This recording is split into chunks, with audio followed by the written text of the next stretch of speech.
Hi, guys. I'm David with Transparency Fitness Live, and we're here with Lindsey Quijano, and she is a multi-talented athlete. She's done all kinds of really cool things that I'm going to get to dive into and talk about.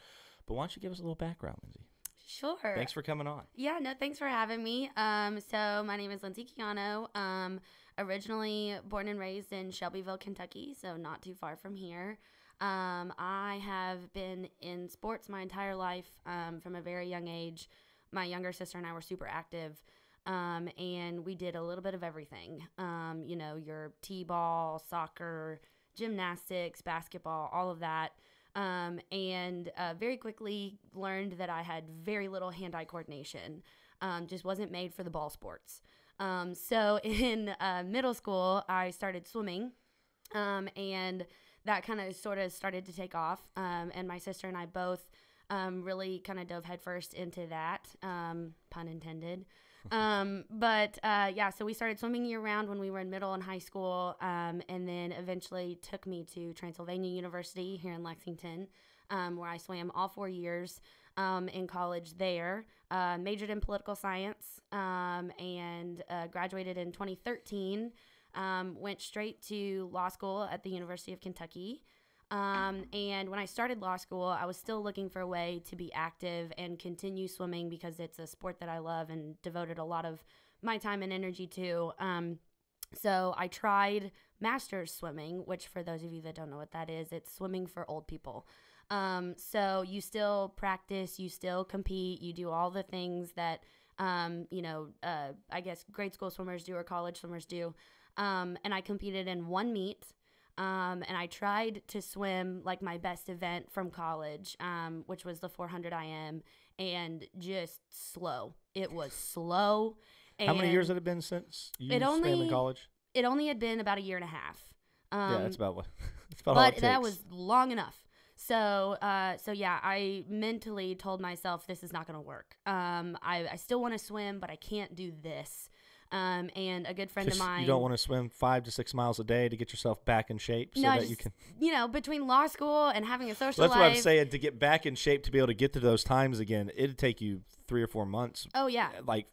An average of 4 to 6 miles a day to really, ramp your body back up. For anybody that isn't a swimmer, you've got to constantly be in the pool to keep that resistance up and be able to move.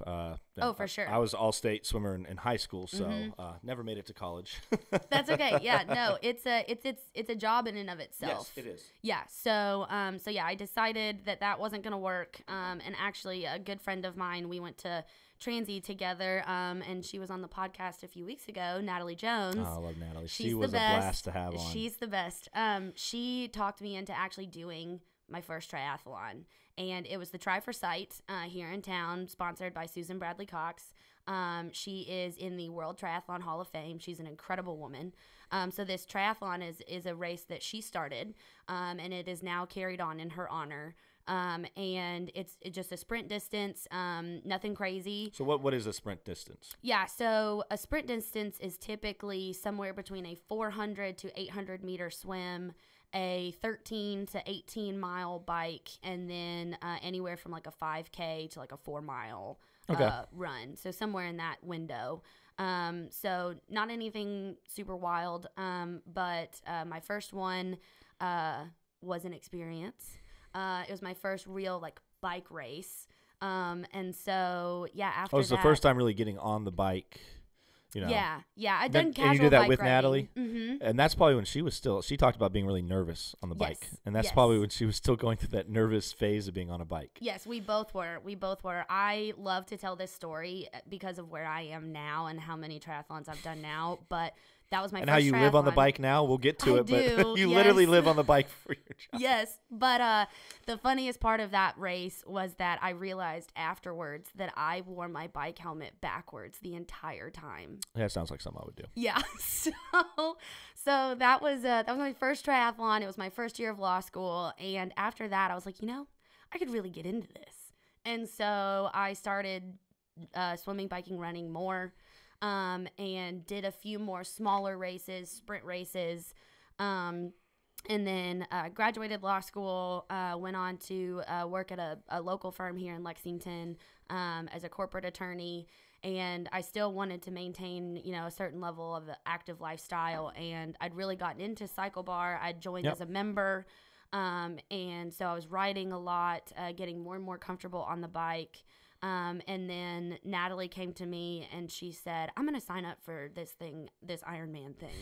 And I was like, you're nuts. I will not be doing that. And it's like $1,000, isn't it? It's like, expensive. It's like on top of like what you have to go through to prepare, it's financially quite draining as well. Yes, and that's something we've actually looked up the statistics. Like the average age of an Ironman athlete is like in their mid-50s, and their like median income is like $150,000 a year because it's a very expensive sport. So you don't see a lot of young people doing it. A lot of 20, 30-year-olds. That's not the norm. So I told her that I would help her train. I was like, if you need a swimming partner, like I will do that with you. We can ride together. And so we did that, and she trained for about a year for her first Ironman, and then she went off to go do it, and I had the worst FOMO I think I've ever had in my life. And I tracked her the whole race, and she did a phenomenal job. And so from that moment, I said, I'm not going to miss out on this again. So as soon as she got back from her race, I was like, all right, tell me which one we're doing next, because I'm going. So that's kind of what sparked it for me. And so about a year and a half later, I did my first Ironman, her second. So what was the training like for Ironman? It was a lot. At least the first time around, because you've done a couple, if I remember correctly. Yes, I've done a few now. But for the first one, we had planned a 12-month training program, which is kind of typical. And, you know, you break down your days of the week. I think the easiest way to start is to choose which day of the week is going to be your off day. And then you kind of build your training plan around that schedule. So you're swimming several times a week, you're biking several times a week, you're running. And then, you know, as you get deeper into your training program, you may be doing more than one discipline a day. So we were going to do Ironman Florida, which is in Panama City Beach. Okay. And it was scheduled for, I believe, the first weekend of November in 2018. And unfortunately, 2 weeks before the race was when Hurricane, I can't remember if it was Matthew or Michael, the one that basically destroyed Panama City. There seems to be a hurricane down there every year. Yeah. So needless to say, Panama City was in no condition to host a race that weekend. So Ironman gave us the option. They relocated the race to Haines City, Florida, which is right south of Orlando, that hosts the half Ironman. So they adjusted the course, obviously, to go for the full distance. But they gave us the option to either do that, or we could defer 6 months to April and go to the Texas Ironman, which that year was the North American Championship race. And we went back and forth about it for a while, and Natalie ultimately said, you know, this is your first Ironman. I'm not sure how together the Haines City race is going to be, so you may just want to wait. Which is what we ultimately decided to do. Okay. So it tacked on another 6 months of training, which is good. Mentally, and you get to go to a big race. Yes, I mean mentally, the additional 6 months of training was hard. Most of what I was afraid of was just don't injure yourself, don't get hurt, be smart, do what you need to do. How was like the food when you were training over that year and a half? You know. Yeah. I think you have to make sure that you're fueling your body enough for the amount of work that it's doing. And I always use this phrase, garbage in, garbage out. If you're not putting good things into your body, you can't expect good things out of it. We before the podcast started, we talked a little bit about Whole30. And I really like the concept behind what that is based upon, and it's all about eating whole, clean food. And, your fruits, vegetables, meat, and eggs are essentially what you're limited to. No sugars, no dairies. Exactly. So I don't necessarily subscribe to that 24/7 by any means. But difficult. It's a good, it's I like very my sugars. hard. I like my dairies. I love my carbs. Yeah. Cheese, there are things. Can't. So, it's just just don't overindulge. Exactly. So it's all about maintenance. It's all about variety. And making sure you have a good base, a good foundation of good hearty food. And then, anything else in moderation can be acceptable. So that's usually what I try to subscribe by, but I also am very uncomfortable in the kitchen. I'm not a great cook. It just isn't something that clicks for me. So I need ease. Right. Well, so I use, I don't know if you've heard of Jack Nutrition here in town, the meal Yeah. prepping company, and I just order pounds of meat from them every week, and then I just eat on that meat, and Yeah. then I get my own vegetables and fruits and stuff. But as far as a lot of the heavy lifting, you know, I do a lot of breakfasts with them, some of their dinners, and that really helps because I'm okay in the kitchen. I just don't always have time running around doing a million different things. Yes. And I'm one of those people, I stretch myself as thin as possible. Oh, yeah. And so Get everything you can out of a life. Yeah, exactly. I am always busy. I'm always on the move. I never sit still for very long. And my mom always likes to joke about, she says that I have no concept for how many things are actually accomplishable in a single day because I just cram as much as possible into it and find a way to make it work. Get as much done as possible. Yeah. So some days that's good. Some days it's a little stressful. Leaves you exhausted and worn out. And other days you feel like, you know what? I had a good day. Exactly. And it's the done. good days that make you want to do it more. For sure. So yeah. But so how was that first Ironman? it was actually really, really good. I felt super prepared. And I think having Natalie with me, who'd already done a race, really put me at ease because she told me and educated me about all the things that first timers go through. And so I really had a leg up in that sense. Is a lot of that stuff I wasn't as concerned about because I had her to guide me. So yeah, my goal swim time was less than 60 minutes, and I ended up going like an hour and 3, which was completely fine for me. And I transitioned to the bike, and I was getting better as a cyclist, but I still wasn't, I'm not a bike racer by any means. Right. So, what was your weakness on the bike, would you say? Probably, hydration. Okay.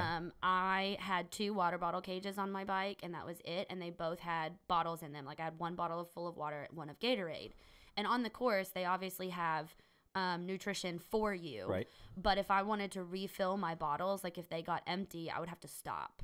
And so I noticed that a lot of other cyclists had their 2 bottles full, but then they also had empty cages on the back so that they could grab water and Gatorade throughout the race and then put it in their empty cages. So then they had 4 bottles. And I was like, that's brilliant.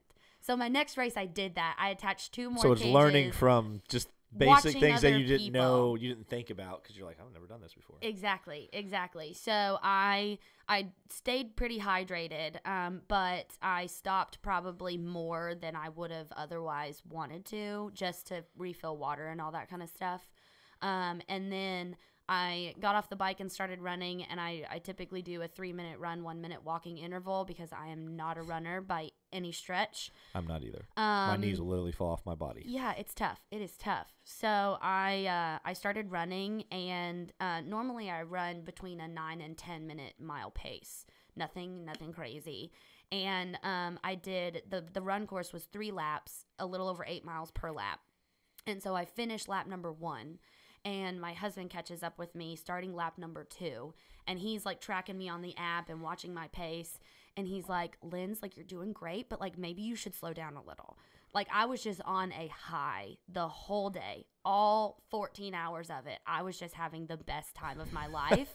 And I don't know how else to describe it. Like, I mean, I was in pain. I wanted to, be done by the end of it. But like every moment I was like, this is awesome. Right. And so I ended up doing in just about 14 hours and 2 minutes was my time. And my goal time was like 16 hours. So I outdid myself by about 2 hours, and I was on your thrilled. first time. Yes, on my first one. So did Natalie do this one with you? Yes, she did. She did. Yeah, she did. How- She came in about an hour after me. So I waited at the finish line for her, and she crossed the finish line, and she saw me, and she was like, how on earth are you still here? This is ridiculous. And she was like, we got to go. I'm dead. So yeah, we got back to the hotel, and the few hours post Ironman are definitely the toughest because your body is just like in survival mode. Like, I bet. What have you been doing? Did you eat a lot after, or were you hungry? Or no, honestly. Did you just want to sleep? Well, so they have a big tent at the finish line for the athletes to go into where you can get like any kind of food you want. There's like massage, there's ice, there's all this stuff. And I walk into this tent and I'm like thinking I'm ravenous. And I pick up like a piece of pepperoni pizza. I took one bite and then threw it in the trash. I was like, that is not it. That is not the answer. That's not what we need right now. So honestly, all you want to do, because you're hot, you're sweaty, your body's covered in salt, like you just feel gross, all you want to do is take a shower. Okay. And by I mean take a shower, like sit in the shower, like just for as long as possible. So yeah, and then you just go to sleep. But honestly, the night after Ironman is hard to sleep because your body is still in that like, oh, we've been moving for 14 hours and all of a sudden we stopped. Right. So and sleeping it just that night is tough. It's okay. It's painful a little bit. What was the training like? So what did you do for that year and a half? Yeah, so I picked certain days of the week that I would go swim, and other days it would be a CycleBar ride, or, you know, you save your longer bikes and runs for the weekend. So once you start to get to that, like, mark where you're like 6 months, 4 months out, your mileage is really, really high. You're doing the brick workouts where you're doing multiple disciplines a day. And, you know, we got to the point where I think we were riding at most between 3 and 4 hours on a Saturday, as a long, just riding. Wow. Just riding. Yeah. And then I think my longest runs, because like I said, I'm not a runner. So I worked my way up to a 15-mile cap because I knew once I made it to 15 miles, I was going to get to the end. And for me, going much more than that in training, I knew wasn't really going to be super beneficial. So as long as I kept my interval for as long as I could, I was good. So yeah. And then about 3 weeks out, you start to taper. So you start to drop your mileage, and work on more recovery between workouts and that kind of thing.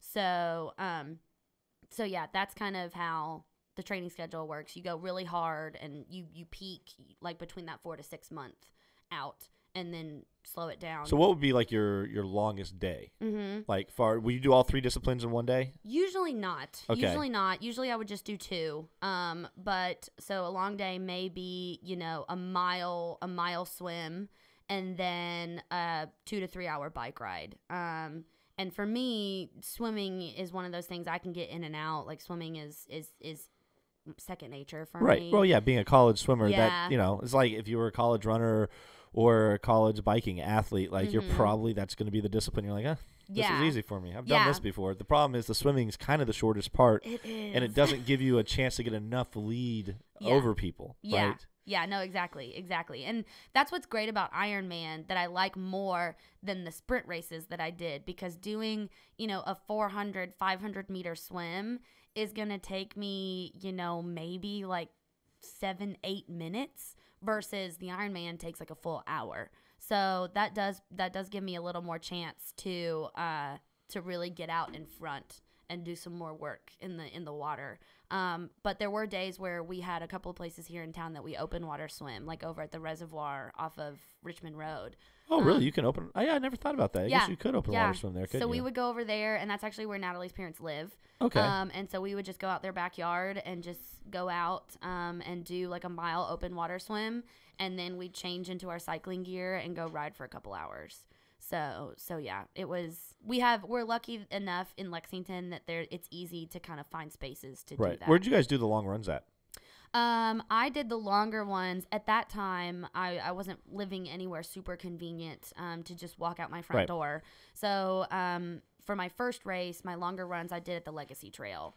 Okay, because that's what 20. Is it 20 miles? Yeah, it's like a 12-mile out, 12-mile back situation, and it's longer now than it was then. They've done some more improvement to it. And you said you were tapping your runs for this first time at 15 miles. Mm-hmm. Okay. Mm-hmm. And you're like, so yeah. So that was your longest run leading up to it till you hit. And you hadn't done a marathon in the past though? So this was technically the first time that you ran a marathon too. Yes, the only marathons I've done 3 marathons, and they've all been at the end of Ironmans. So yeah, I'm not about going out and doing a marathon just to do it. So you need something else to. You can forget that. You need some other activities to be thrown in there? I do. I got to go all or nothing. Fair enough. Fair enough. So, but now I live over off Harrodsburg Road, and I can run through Beaumont. And if you go out the back of Beaumont, like where Paul Dunbar High School is, I can run. I actually ran all the way to the Keeneland Clubhouse and back. There's a sidewalk all the way there and back. All so the way. You could actually, I ran right up to the back door of Keeneland and then turned around and came home. And that was, I think, just under 12 miles. It was like 11 and a half. So you're training for your next Ironman then? Yes. Yeah. When is that? Well, so I haven't officially signed up for it yet. You just know it's coming. Yeah, so I'm really leaning on doing Ironman Maryland, which is in I think it's the second or third weekend of September. Okay. I've got a good friend who's doing it. It will be her first. And so I'm looking forward to like training with her. This will be your fourth? It would be my fourth full. I've done one half. Okay. Yeah. So that's insane. Wild. Wild. It is. Have you, as your time improved each time, what have you learned from each individual race that has made it better, kind of like the Gatorade and water bottle thing? Yeah. So funny story, every Ironman I've done has actually gotten slower. So for different I think you're supposed to get reasons. faster. I'm not sure how that works, but I think you're actually supposed to get better. Yeah, well, and there've been some weird issues in each race. So 2021 was the makeup year for 2020. And so I had 2 full Ironman events plus a half in 2021. So I was doing the half in Chattanooga in May, the full in Chattanooga in September, and then the full Arizona in November, exactly 8 weeks later. So 2021 was a tough year. So between job and training and trying to have a life and all of that good stuff, it was a lot. I don't necessarily recommend doing multiple Ironman events in a year unless... I don't recommend doing any, but, whatever. She only recommends not doing multiple. Right. Maybe I recommend doing one. 0. Yeah, the half I did in Chattanooga in May was actually really good. I came in, my goal was under 7 hours, and I think it was like 6:50 is what I came in at, and I was pretty pleased with that. I actually had not really trained for that one the way that I probably should have. But, we finished, we made our goal, happy with that. And then the full in Chattanooga, my swim was phenomenal. My swim was like 53 minutes, which I was very proud of. That's good for 2.2, right? 2.4. 2.4. Yeah. So I mean that's a really solid time. I PR'd the swim. I can't go that fast now. I don't think. I PR'd the swim by 10 minutes. And then the bike, I think I PR'd the bike as well, or I was at least right on my time from Texas. It was like 6:45, 6:50, 6 hours 50 minutes. And then I got to the run course, and the weather, it was actually What are you feeling like when you get to the run? Because that's your weakest thing. Yeah. I mean, your legs are kind of completed the 2 things you're good at, and you're about to go up against the one thing that I'm sure you do the run first if you could, right? I don't know. I kind of like having it last, because if I did the run first, I think it would be really hard for me to like mentally get up and go. Okay. Because when I get to the run, I know that is all that is separating me from the finish line. Right. And so it's like, if this is all I've got left, I hate it. I'm not having a great time, but I can do it. Right. So, I get to the run, and you're tired of sitting on the bike, so you're ready to move your legs in a different kind of way. So the first little bit usually feels pretty good, and then you just kind of have to settle in and like just mentally grind through it.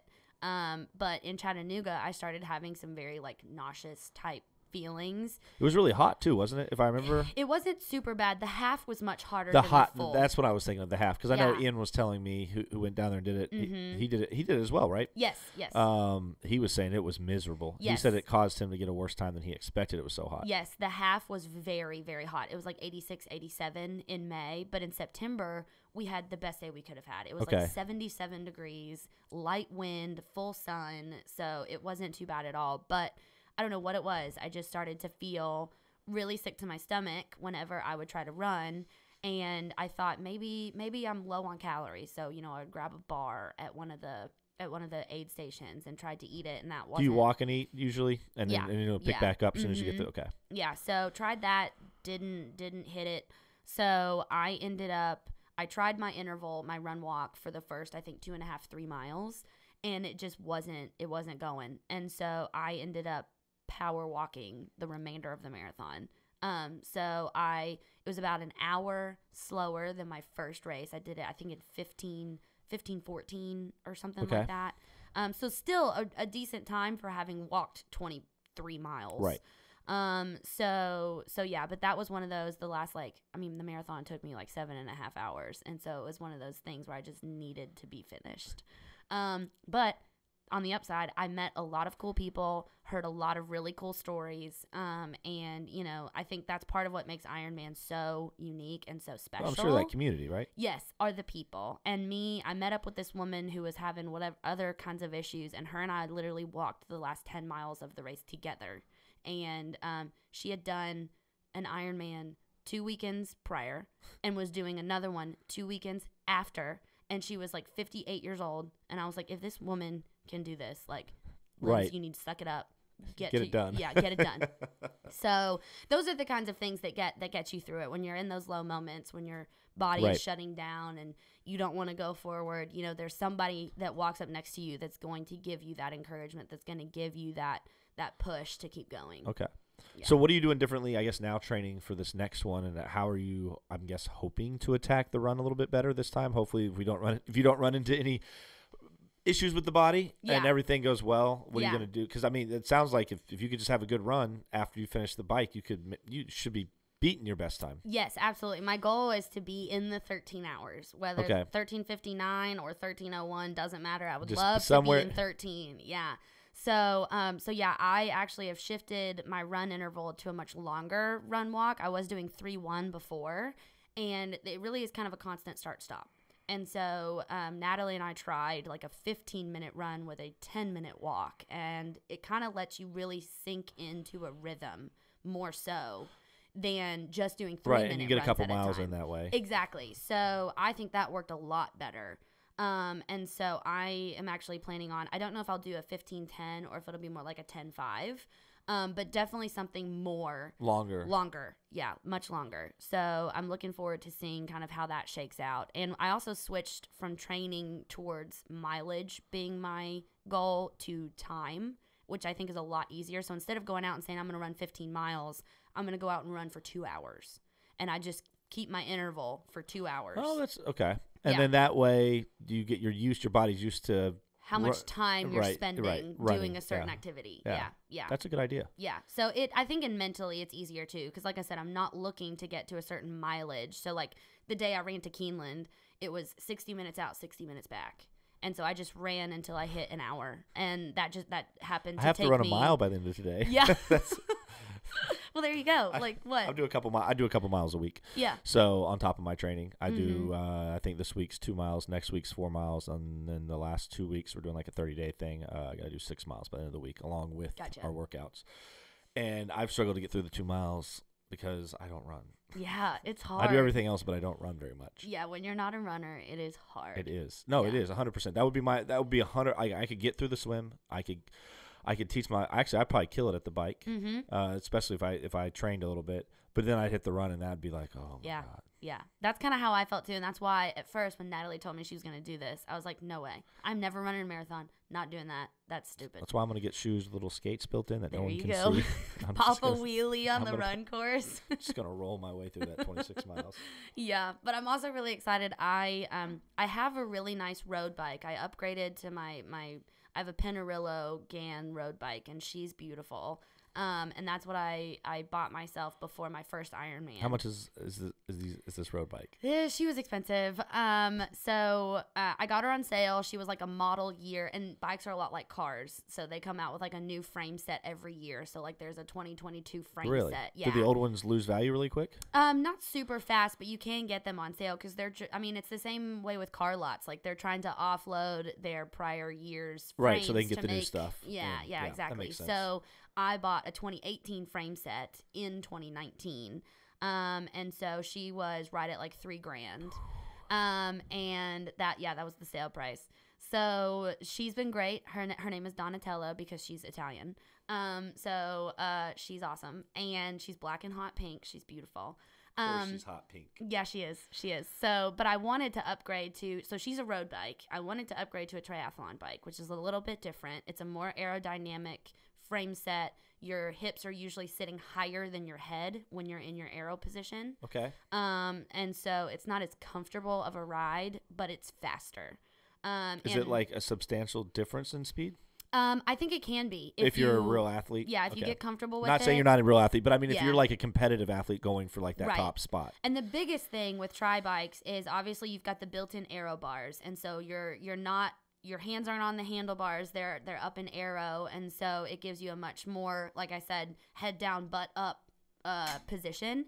And then you can also shift gears while you're in that aero position. So your hands, you don't have to bring them back out on the sides of the handlebars to shift gears, which is what because they're right up there in the front. So that's what I had to do when I was on my road bike. Whenever I wanted to change gears, I would have to pop out of aero, switch the gears, and go back. Right. So with the tri bike, I can switch while I'm out there. And that makes a big difference. So I upgraded for Christmas this year. I told all of my family, I was like, just give me bike funds. And so I ordered a Quintana Roo, and she's purple. And not pink, huh? No, I didn't go pink. She's purple on purple, so it's like matte lavender, and it's so pretty. And her name is Cha Cha. So yeah, she was very expensive, but she's beautiful. So I'm excited. You better kick ass. I know. I want to be keeping tabs on you now. Like second you finish, like what time you get. Yeah, I know. So I'm pretty excited to take her out and see what she can do. You were saying people track. You can track people. Yes. So could I track you? Like, is there a way for me to go in and like keep up with you for the day? And Yes. So you wear an ankle monitor, and it's got a little chip in it, and there are checkpoints throughout the race that once you pass over it, like it'll log you. And there's an Ironman app. It's literally called Ironman Tracker. And so the day of the race, you can put your athlete's name in, or if you know their bib number, and then it will send you push notifications every time they cross one of those little markers.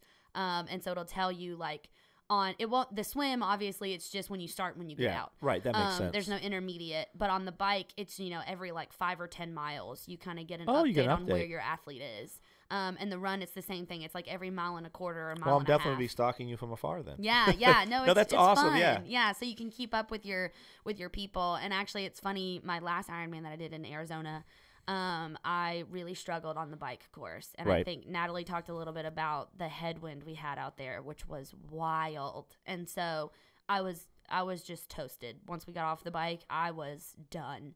And so I tried to keep up with my run interval a little bit. I felt better than I had in Chattanooga, thank God. But I was already behind because the bike took me so much longer than I wanted it to. And so I got to about... you didn't have your new purple bike. I did not have my new purple bike. That's what you were missing. I know, really. So yeah, I got to about like mile 21 on the marathon. So I had about 5 miles to go, and I looked at my watch, and every athlete is given a cutoff time. You're only allowed 16 hours and change to finish the race from the moment you get in the water to the moment you cross the finish line. And if you don't complete it in that amount of time, you literally get a DNF. Like no medal, no picture, no nothing. And so I looked at my watch, and I had an hour to get 5 miles. And I freaked out, and I just start sprinting. I just my mind went blank, and I just started running as fast as I could because I said, I'm not going to get this far having gone through what I went through on that bike course and not finish. And so it was funny if you look at my times on the tracker, because my husband and my mom were following me.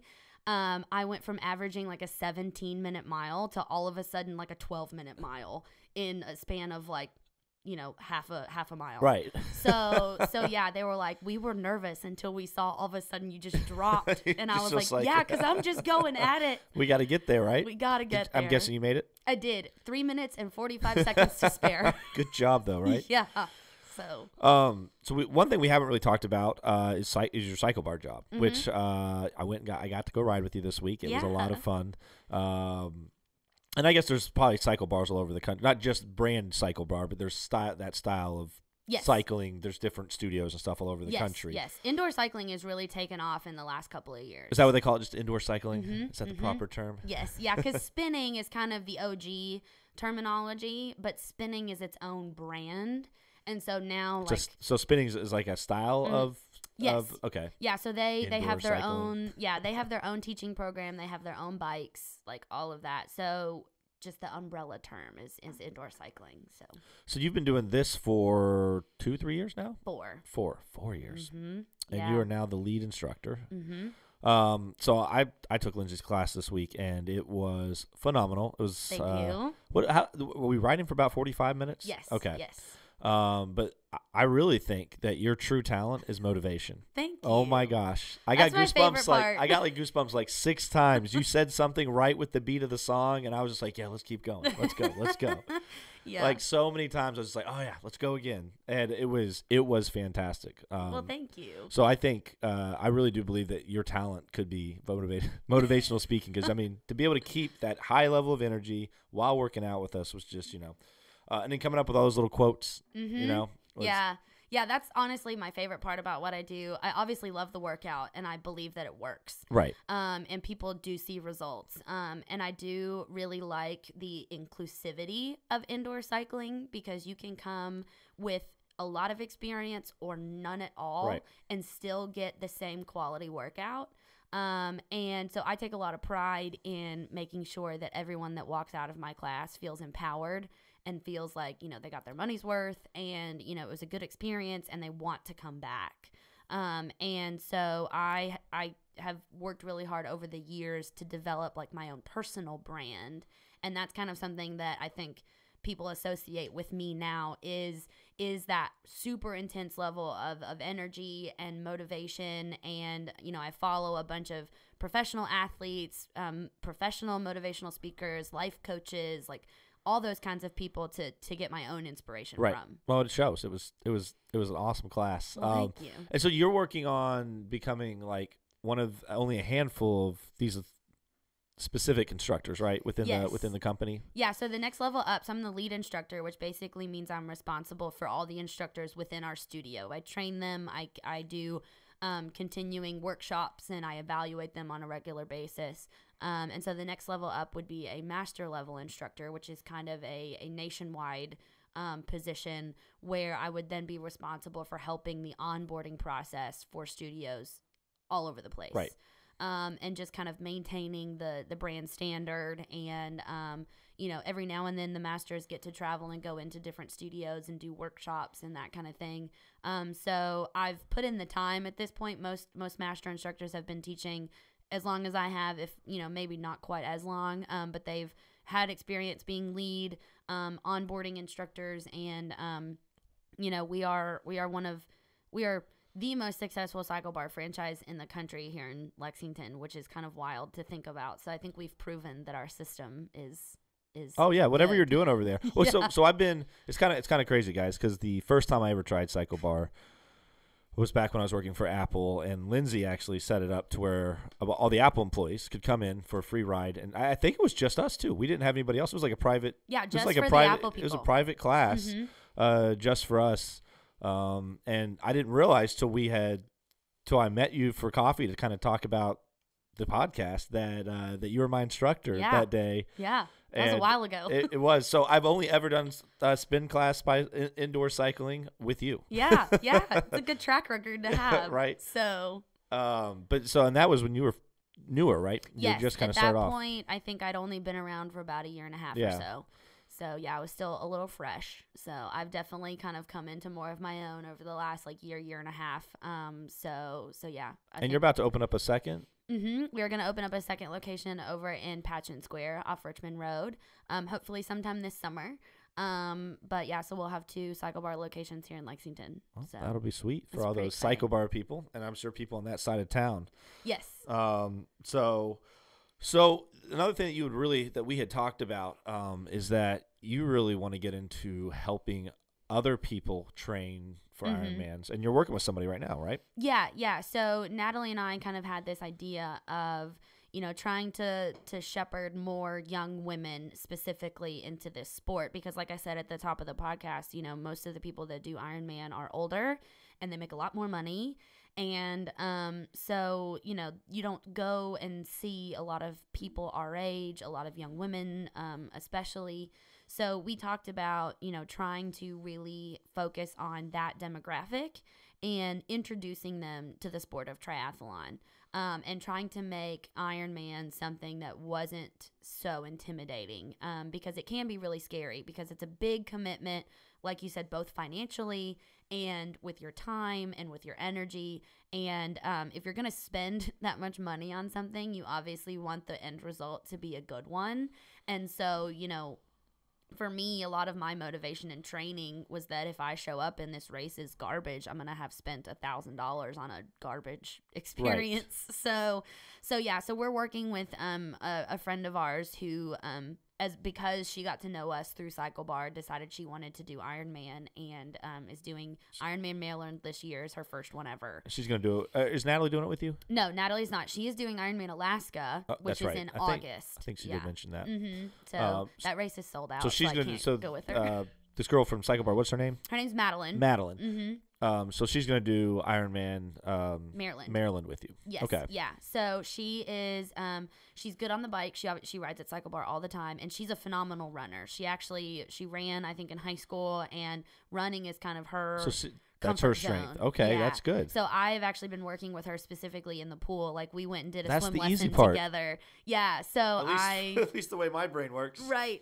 So yeah, we did a little swim lesson a few weeks ago, and so just, again, building up her confidence, I think, in the water is a big thing. And that's, you know, a lot of triathletes don't come to the sport with a swimming background. And so it's just really about getting them comfortable enough in the water to make it through the swim portion without, you know, having a mental breakdown. Does that happen out there? Have you seen that? I have not seen it personally, but it does happen. People, I think, have moments of panic, especially if that many people close to each other, kind of on top of each other. Yes, you're on top of one another, because it's like it's a rolling start. So they only let us go into the water a few people at a time.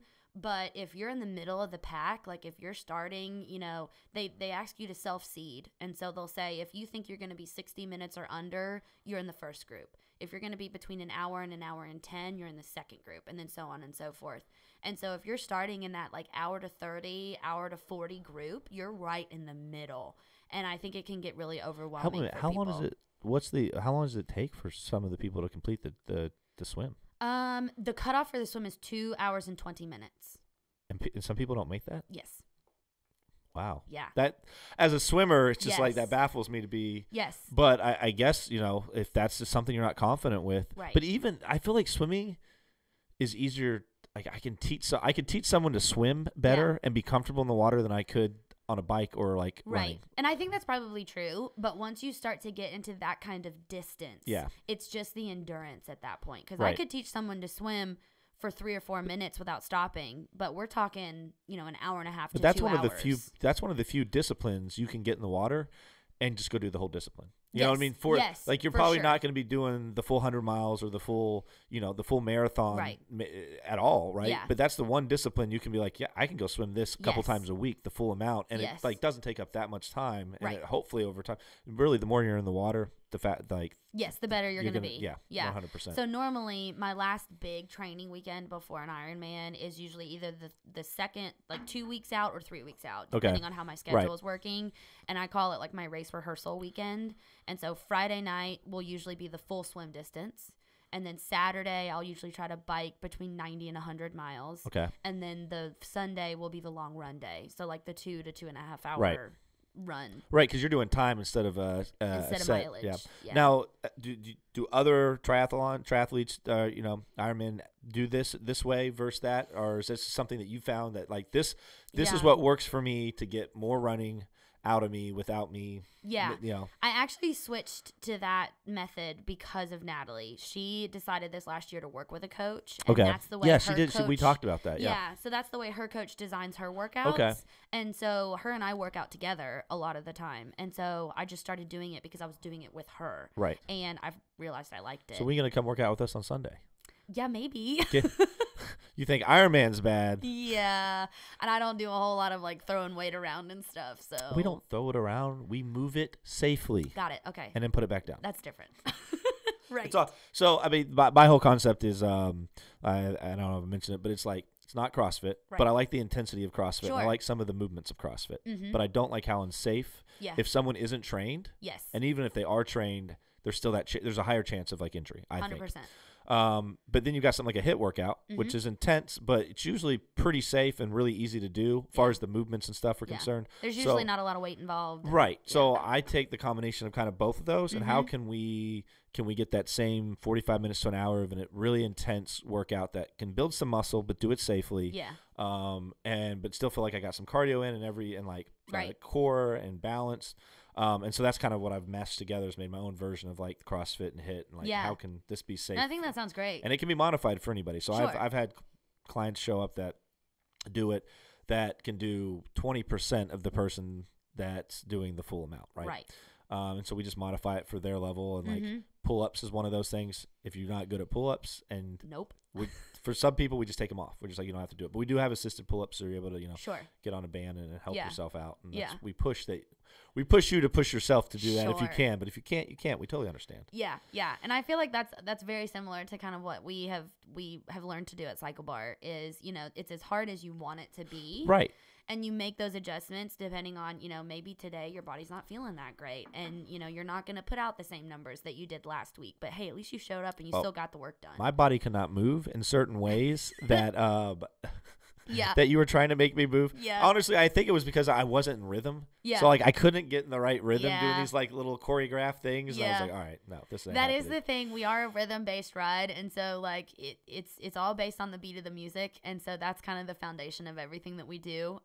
But I'd say over time, as you do it more and more, you'll get more comfortable with the movements. So Absolutely. I just was like, you know what, I'm just going to keep biking. And that's fine. And that's what I tell people, especially newer people, if they've never taken a CycleBar class or if they've never taken an indoor cycling class, I'm just like, as long as you stay on the bike and keep pedaling, that's all that we really ask of you.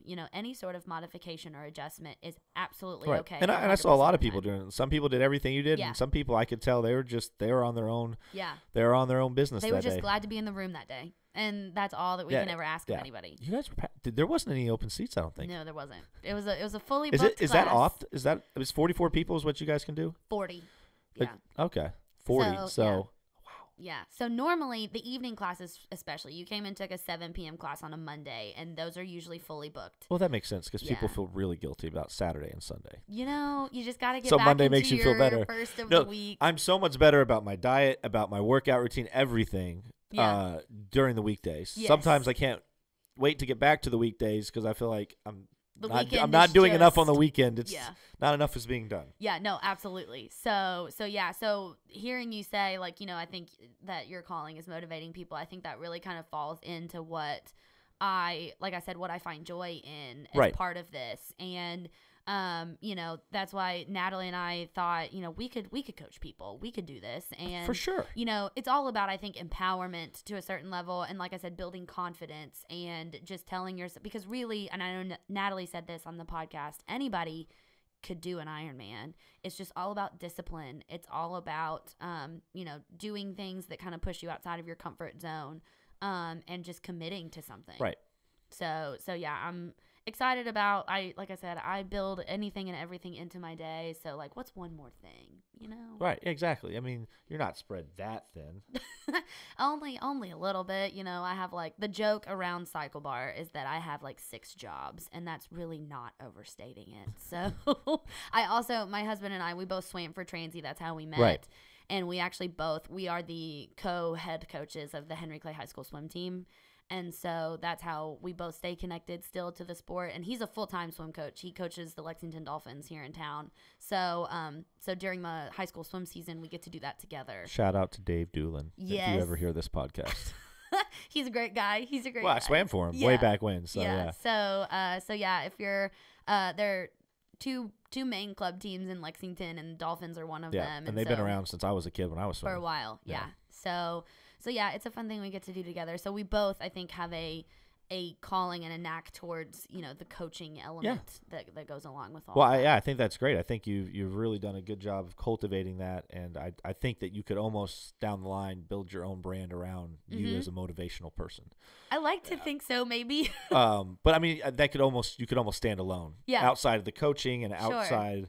Or make the coaching like the coaching of like how can we be better at life? Yeah. That motivational Tony Robbins. Like I can totally see you on stage and people paying to like, I need your guidance. I need your energy to get me going in life. So I just That keep that in sounds mind. kind of like a dream come true. Yeah, a little I bit. feel like that could be something like that could be your calling, and maybe within the athletics. So. Sure. But Yeah. as we're wrapping up here, I've got a couple rapid fire questions. Oh yeah, for I'm you. excited. Okay. So, swim, bike, or run? Swim. Yeah, I figured so. Yeah. Pizza or burger? Pizza. Pizza? Oh, Mhm. pizza over Mhm. burger? Burger's Yeah. good. I love burgers, But you but probably don't do pizza hardly ever, do you? not a lot. Not a lot. Front desk or bike? Oh, the bike. Yeah, I figured so. Duh. Do you ever come in and you're just like, man, I want to work the front desk today? Well, Or you I get have stuck at the worked front desk before. and you're like trying to convince that you want to work the front desk. Let me teach this class. Yes, no, I absolutely I can do both, but I definitely prefer one over the other. Oh yeah. Oh Yeah. definitely. Coffee or tea? Coffee. Okay. That's a tough one though. I love tea too. Tea's great. Yeah, but if I'm picking, I'm going coffee. I feel that. Yeah. Got a little more caffeine. And then like if you had a favorite cheat meal, or well, if not, if you had, I'm sure you have a favorite cheat meal. When you're really getting ready for the Ironman, I'm sure your diet has to really be strict, so you're putting the right fuel in your body. But Sure. so what's that thing you crave? Oh god. If you pick that one thing. Well, so I have a big sweet tooth. Oh, don't we I all? love dessert. I love ice cream. And so if someone says So it would be Dairy sugar. Queen, I'm there. Like, get me a Blizzard. So, yes, ice cream, sugar, something of that nature. Fair enough. Yeah. Well, Lindsey, thanks for coming on. We really appreciate it. It was a blast Yeah. talking to you. I had so much fun. Thank you And, for having me. Yeah, maybe I'll come ride another class with you. Yes, come again. We would love to have you anytime. All right, guys. Thanks for stopping in.